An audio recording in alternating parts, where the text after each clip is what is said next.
燃え強がって飛び乗って風に流って青空昨日を越えろ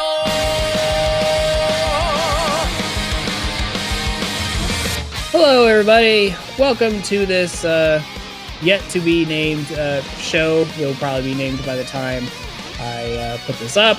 But this is going to be a Digimon Adventure Psi, I think is what they're calling it. Kind of recap show where we are going to be going through just kind of talking about each episode as it comes out.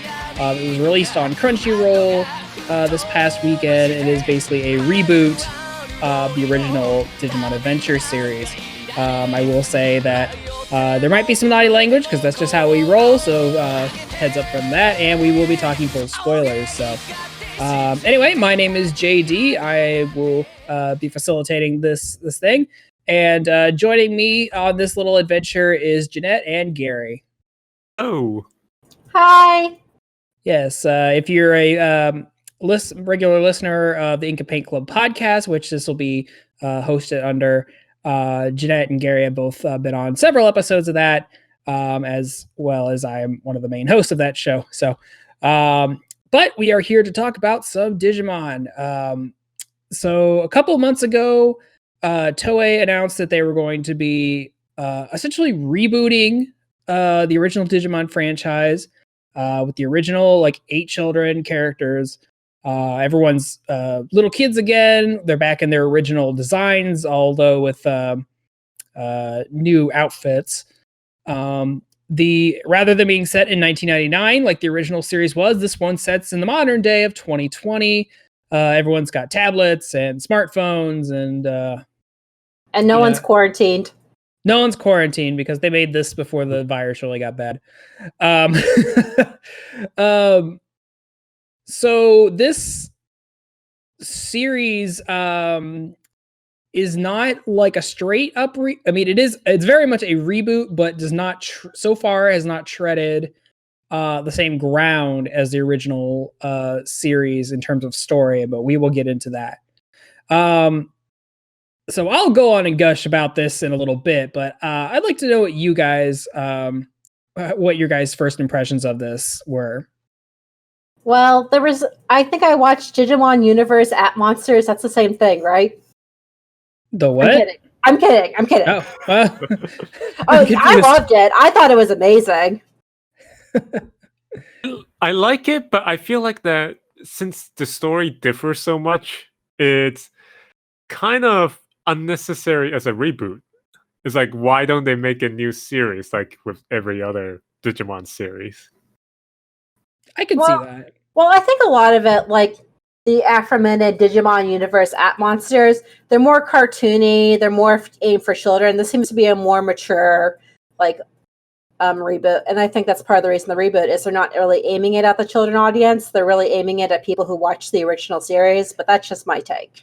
Yeah, I definitely think that the show is really digging at nostalgia, which is why they brought back the original characters in their more or less original designs, just telling how all the kids met and how they met with their Digimon partners in a different way.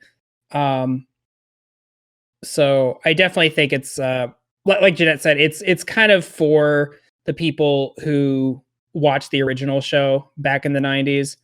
Yeah, but I was a little disappointed it wasn't a summer camp story. It is basically our war game / the Summer Wars, but episodic. I don't mind it. I just feel like that those character has been explored really well throughout all these years, and that we should have new character to explore this new story and the new timeline. Sure. So yeah, I did want to talk about the plot here real quick. Yeah, go ahead. I was gonna say, basically, this starts out. None of the kids have met each other yet. They haven't even left for summer camp, which this starts out with Ty is packing for summer camp. So, Gary, I totally get what you mean by I'm kind of bummed out. How the original series started, they all met at camp, and they all go to the Digital World from camp. this kind of show like starts before any of that happens. But Ty is getting ready for camp, and I'm sorry, I know everyone's Japanese name, but I'm just going to refer to them as the English dub names because that's what my little dumb kid brain has chosen to remember over the years. So Izzy, who's Ty's upstairs neighbor, kind of comes down and is like, hey, I got this question about the summer camp. And then like Digimon do, everything in the city that's electrical starts going haywire. Ty's mom and Kari are on a train that's going out of control, and Ty is like, I can do something about this because I'm 10. I'm going to go to the train station and stop this. And Ty gets sucked into the not even the digital world. He gets sucked into the internet, or the network, as he calls it. Meets Agumon, fights what is Proto-Informon for a while. It turns into a giant jellyfish monster. Greymon is there. Like you get to see the Greymon evolution first first episode, and I'll get into that later. I want to talk about that. Yeah, that and is epic. Yeah, and then they beat the jellyfish monster, and by the end of it, Matt shows up at a cliffhanger ending, and that's kind of where it leaves us for this first episode. So yeah, we can get more into the nitty gritty of it. I do like Gary was saying, this very much feels like our war game movie. Especially after I saw the stinger for like next week's episode, and I'm pretty sure it's like a different version of Informon is going to show up. But yeah, like because in that movie, the kids went into the actual internet. Like the digital world and the internet are two separate places. And so they're just in the internet fighting virus monsters, I guess. And I like the next episode's even called War Game, so they're not even being subtle about it. I honestly have never seen War Game, so. Did you ever see the 90s Digimon movie? Yes.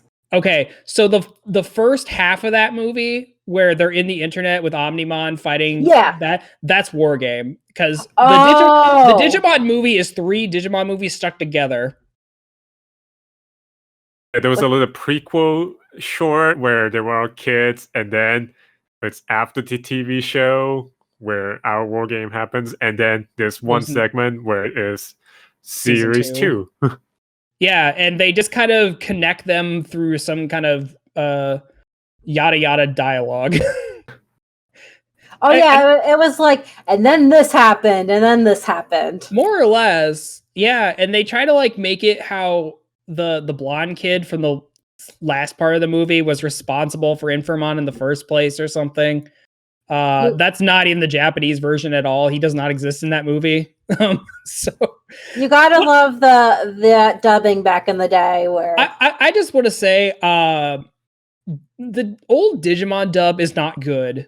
As much as I loved watching Digimon as a child and getting up on Saturday morning like that, I can't in my right mind really get through the dub, especially not the movie, but the show as well. I can't get through it. If I'm gonna rewatch Digimon, I have to do it in Japanese these days because oh boy.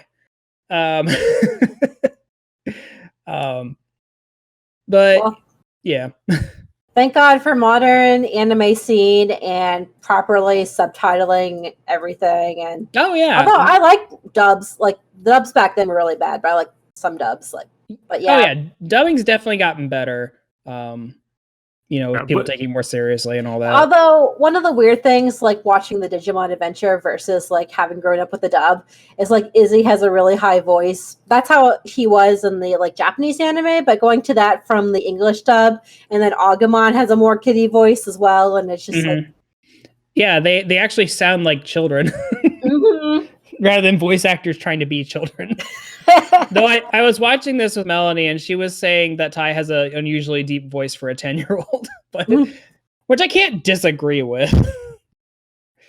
At the very least, the English dub back in the day were one of the better dubs compared to other shows.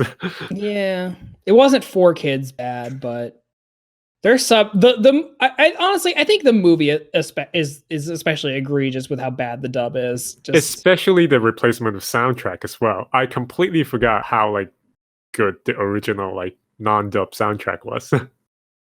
I will say the soundtrack for the movie is banging. That is like the one saving grace of that movie.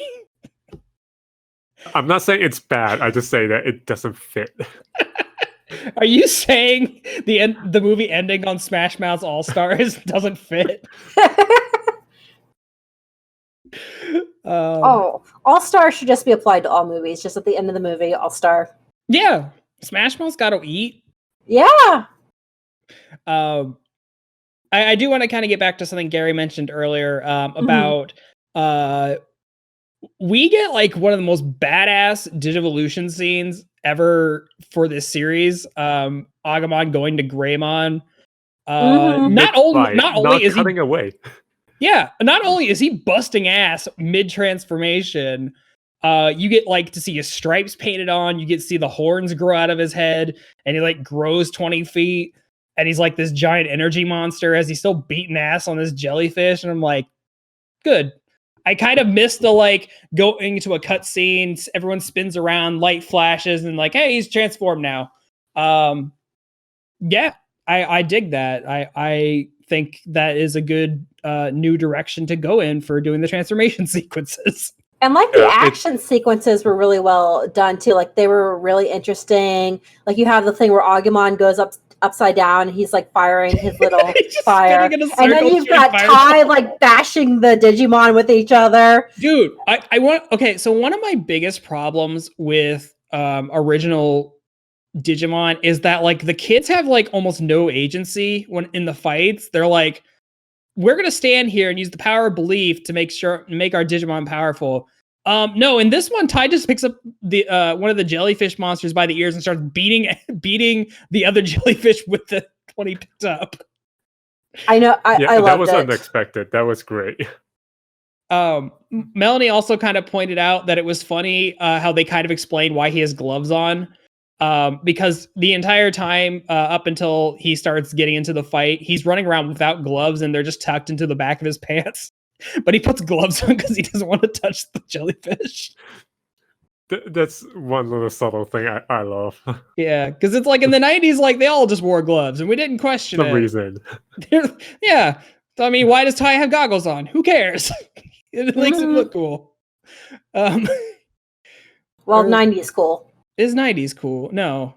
The little Funko Pop of Tai I'm looking at, he still looks cool, even if he's a huge dork.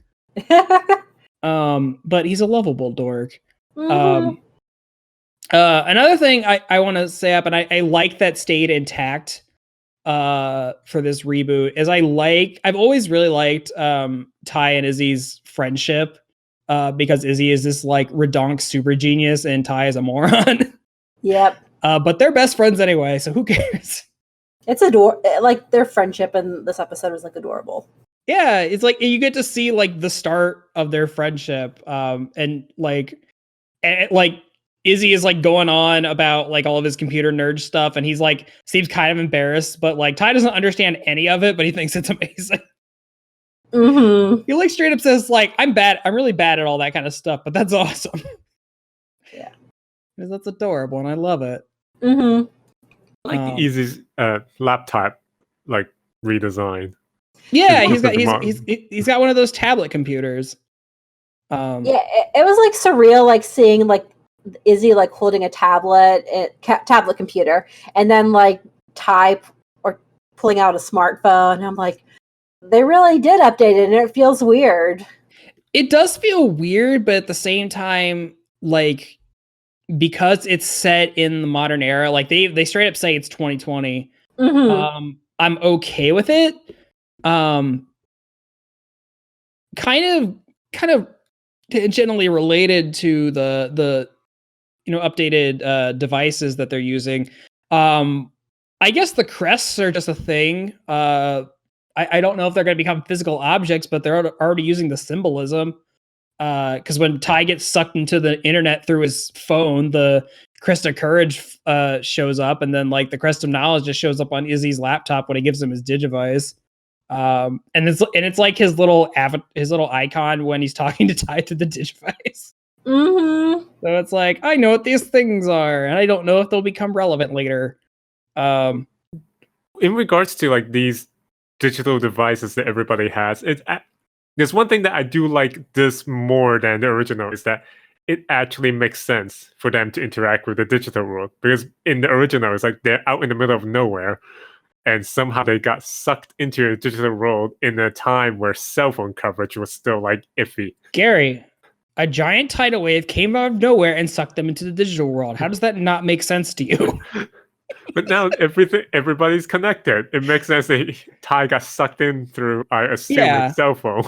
Yeah, I mean, back in the day when they originally made Digimon, like this kind of like emerging technology was new. So that's kind of what I feel like a lot of people were drawn in by, is like, oh, what this internet thing, like this new digital landscape that everyone is like slowly getting access to. It was new, it was strange, and they could like kind of flub their way through explaining why things work. But yeah, like it kind of makes more sense now in the day that like everything is connected to the internet. Everyone's got a little device on them that connects to the internet. So like, you could easily just jump into the digital world from literally anywhere now. The So Digimon yeah, can find you, like your Yeah. partner can find you. right. So like, I agree, Gary. I think it does make a little more sense that this kind of stuff would exist in their world with, you know, how much connectivity we have versus 20 years ago. So what I kind of want to get your guys' opinion on this. So at least to me, I feel like the old show was more of an ensemble kind of thing, where like there was like Tai was kind of the main character, but like everyone else got their spotlight moments. But from the intro sequence and just this first episode, it just kind of feels like Tai is very much the main character, like the central focus of this show. You do get flashes of the other kids a little bit. And even in the intro, it's like Tai and Agumon up until like halfway through the intro song, where you start getting flashes of the other kids and like their monsters and stuff. So The end is mostly Matt. yeah, I think it's one of those things you're just gonna have to wait and see how the show unfolds. It's Mhm. really hard to tell at this point. How many Yeah, episodes are there? I mean, are they planning I on? don't think they've said. Toei usually does like 52. Yes, if they're making this like a full series, I would expect like a full like anime season of this. Mhm. Whether or not they actually do that, I don't know. They haven't like given an official episode list, at least as far as I've seen. But I mean, they came swinging out of the gate with this, just by showing like all these Digivolutions and like jumping right into the digital world and all that stuff. And like the animation was gorgeous. Oh yeah, Yeah, the budget is way. it's funny because it's weird seeing these designs that are reminiscent of this older show, but animated so much better. Mm-hmm. Like this is like the fights in this episode alone are like probably what we wish the fights would have been 20 years ago. Like it's only the first episode, and they still like I don't really watch too much anime these days, but it was still some of the best action I've seen like this year so far. And this is like in Digimon of all things. Yeah. There is one little jarring thing, is that maybe it's just from nostalgia. It's just it feels like the human character and the real world background just doesn't fit that well. Because in the old show, everything's very painterly. Now it's a little sharp, and it just feels weird seeing that these character that has always been in like painterly shots be in this like sharp, like modern world. Yeah, I know what you mean. Because I mean, when Digimon started the original anime, I think they were still doing cells. So they would still do like painted backgrounds. And I totally get what you mean, because I do like the kind of watercolory backgrounds they used to use for the old show. So yeah, it is a little jarring to see these old designs put up against like, modern digital coloring. It is definitely going to be something to get used to. I think it was a little more easier to swallow watching Try, because the designs were like reminiscent of the characters, so you knew who was who, but the designs were different enough that like, and modernized enough that like, okay, I accept the world that they put them in. I think it's But a proportion as well that they've grown up, so they feel more like other anime, like with teenagers. yeah, and I mean, and honestly, that's kind of a problem I have with modern anime in general. It doesn't. I miss like really stylized anime. Like I don't mean to be one of those people, but I like the style of like 90s anime, because it feels like nowadays a lot of shows are skewing a little more towards the real, like more realistic design. Still be with funny hair colors, but Yeah. it it's refreshing to see these designs that are very 90s designs. You have like the like really big hair, like really wide expressive eyes. Melanie was making a joke about how huge their hands are. Which It's not they are. Digimon unless the hands are huge. Exactly. Everyone's got huge hands and we just accept it. One thing I did notice is like with Ty's hair, it was definitely I don't know what the exact term. It's like they softened it or made it like less pointy, and it's more like natural looking. And I thought that was kind of weird. He's for got me. fluffy hair. I liked for like the first half of the episode, doesn't he just has his goggles around his neck, so he just lets all his poofy hair just fall everywhere, and it's hilarious that like, what Japanese child has that much hair? He does. That's like me after I don't get a haircut for 2 months. After you've been in quarantine for 2 months. No, that's just my normal life. I don't get my haircut for 2 or 3 months at a time. My hair just gets that long. So yeah, I am curious to see how they're going to incorporate the other kids. Because like they've shown off all of their designs, so you don't like if you look online, you can find all of the designs for the kids in this show. But I hope this isn't like a solely Thai focused show. I enjoyed I as much as I love Ty, and like he was my hero as a child, because he's a big lovable idiot. I enjoyed Digimon because there was so many characters and every one of them had a trait that you could kind of latch on to, or just I like the group aspect of it. So I hope that with this show, they are able to keep some of that. I need more Joe. Like I need more Joe in my life. Joe's studying school, like he do. Oh, I was so mad in Digimon Try, like when I was like, "Yay, Joe!" and I like Gonomon or however you say that. Gomamon. Like his little monster, and then they're just like, "Yeah, Joe's just studying for school, and he's flunking out, and he can't be bothered with his Digimon stuff." And I'm just like, "What?"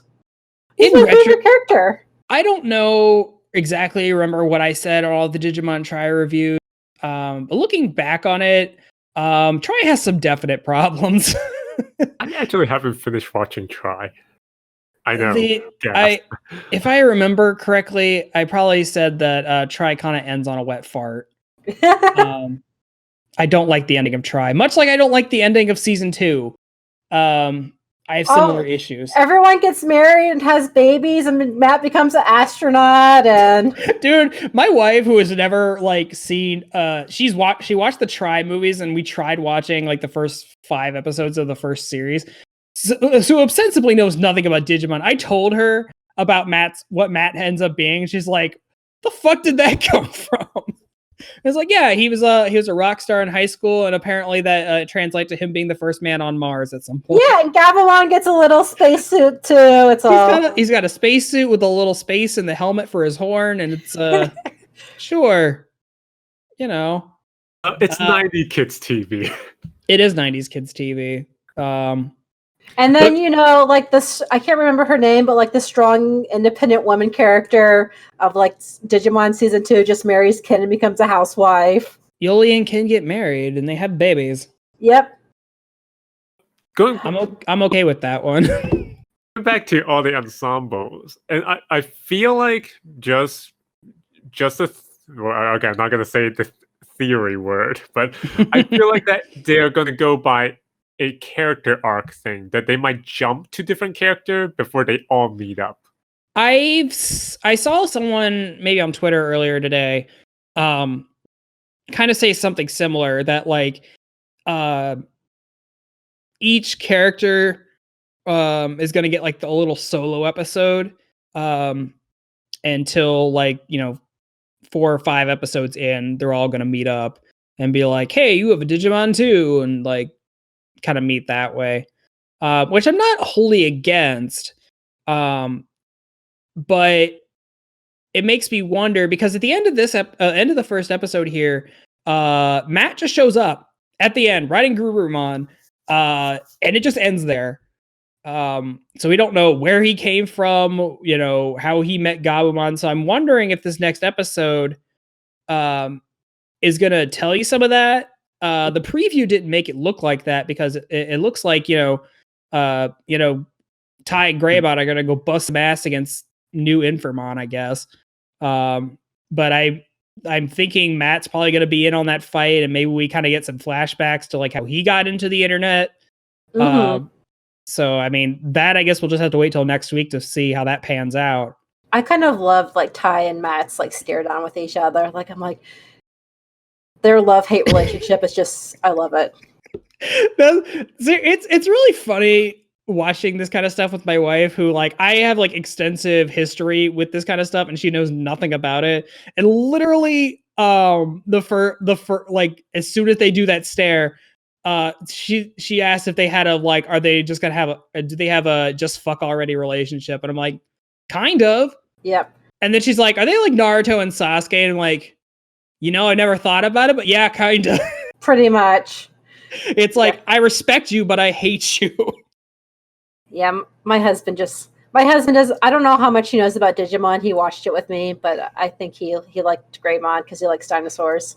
Dude, Greymon is the best. Greymon was awesome, and I really like his voice actor in this. Like, I thought it was the perfect voice actor for Greymon. I'm like, yes. Well, so that's another thing they kind of changed. So if I remember correctly, in the old Japanese version, they kept the same voice for every stage. So every form of Greymon has like the tiny Agumon voice, just kind of like kind of drop down an octave to make him sound a little deeper, but it's clearly like the same voice actor doing a thing, just having their voice altered. So I'm wondering if they have different voice actors for the different stages, like that, like the English version did.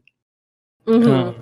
Also, another thing for Greymon, something I'm looking forward to that they alluded to in the intro is watching Greymon evolve into Metal Greymon, because it's basically just like watching his armor digitize and be grafted onto his body, and watching his wings just come out of his back, and I'm like, that's badass. Mm-hmm. Because Metal Greymon's hardcore as hell. Oh, and I love I didn't like Agumon and Greymon much growing up, but boy, I loved Metal Greymon. Like, that's just a cool design. Because he's a weird cyborg dinosaur Yeah. with wings and can fly and shit. And then he becomes a Gundam. He does become a Gundam. Literally, Bandai made a model of him, so I know. I've got a Omnimon buildable figure in my basement right now. He's on a shelf, and he looks like a weird robot. He's all plastic and stuff. So yeah, I think overall I'm interested to see where this is going, but I'm like don't know where it's going, and maybe that's a good thing. Because like I am so familiar with the old show and like what adventures these characters went through already, so that, I mean, like I said, this show has come swinging out of the gate with its action, and is completely different plot wise than the old show. So like, who knows where this could go? I hope it ends up better than Try, but what I'm being shown so far is promising. It's already better than Try, in my opinion. There's a lot less philosophizing. But they're kids. They can only philosophize so much. That's fine. I'm good with Digimon being about little kids and giant monsters beating ass on other giant monsters. Yeah, I just wasn't smart enough for Try. Like, I much prefer this. No, and this is. I need to like rewatch. Like, I have all the DVDs of Try, and I need to rewatch it in the English dub because I gotta be honest, that plot is so convoluted with like whatever the force that was just trying to destroy the worlds was. I didn't understand like half of it. I just like, yay, everyone has a mega form now. That's what I took away from it. And that there's a Mary Sue character that I'm pretty sure I'm not the only one who hates. I hated her. God, Miko was so fucking awful. She was annoying too. And like, I liked her little Digimon, like the main Coon one. Like, that was adorable, but I didn't like her at all. And then at the end, it's like, hey, Ty, you should go ask her out. And I'm like, why?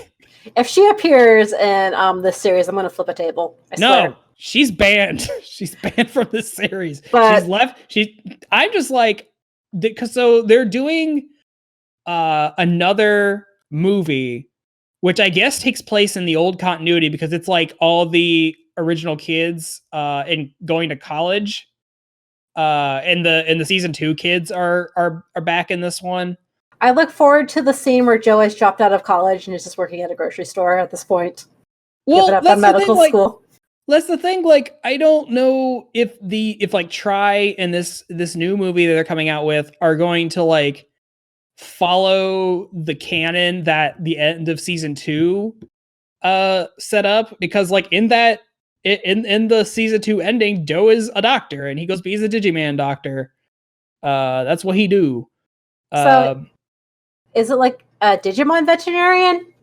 That's awesome. I want to be a Digimon vet. Yeah, man, because it shows him like wrapping Ogremon's arm in a bandage and he's got a doctor coat on and Goemon's his assistant, I guess.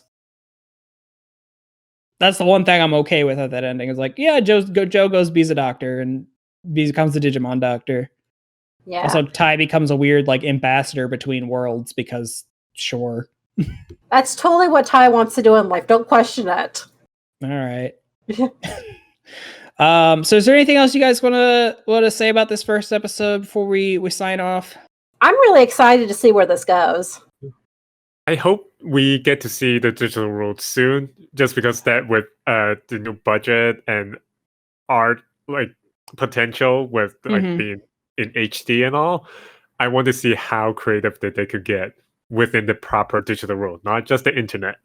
Yeah, that's actually something we forgot to bring up, is that like this all takes place within the internet, and the internet and the digital world are two separate places. So I'm wondering if they're going to go to the digital world first off, and if they do, what is that going to look like? Is it going to be, are they going to try to emulate the painterly style, or are they going to it's going to be completely different? I'm optimistic. If they go to the digital world, it's going to be completely gorgeous. I hope so. They got, like Gary said, man, they got all this new technology to do art and shit. So, yeah. It'd be very disappointing if they don't actually go into the digital world, because there is a chance that they'll just stick like with the whole internet war game scenario. Well, yeah, because like, I know I'm trying to wrap this show up, but we just want to trap you forever. I'm almost wondering if this is going to be like, or at least if it's going to start out like a season 3 kind of setting where it takes place like mostly in the real world, and the monsters are just like out in the real world with them, and they can just like go fight monsters appearing in the real world, and then at some point they go to the digital world. I can't take that. Even if they stay in the internet at first, nothing in stuff happen in the real world without Digimon, like everyday life, and then eventually they go into the digital world proper. Yeah, maybe. I don't know. Yeah, I'm curious to see what they do, because I'm left guessing here at the end and be like, this could go a million different ways, good or bad. So I mean, we'll see, I guess. We gotta wait till this weekend till Crunchyroll puts out another episode. So, well, hey guys, thanks for being on here and talking Digimon with me. I kind of got a bug up my ass at the last second, and be like, hey, I kind of got weirdly excited about this show after watching the first episode. I had need to talk about it with people. Thank you for inviting, and thank you for reminding me about this show. I completely forgot about it. Yeah, And you know I love to hear myself talk, so. Well, everyone out there, thank you for listening for this first episode, and check back. I think I'm going to try to put these up on Wednesdays, so check back, assumedly on Wednesdays, where we'll talk about that week's episode and speculate further, I guess. But until next week, hope everyone is safe, and we'll catch y'all next time. Yay! Bye.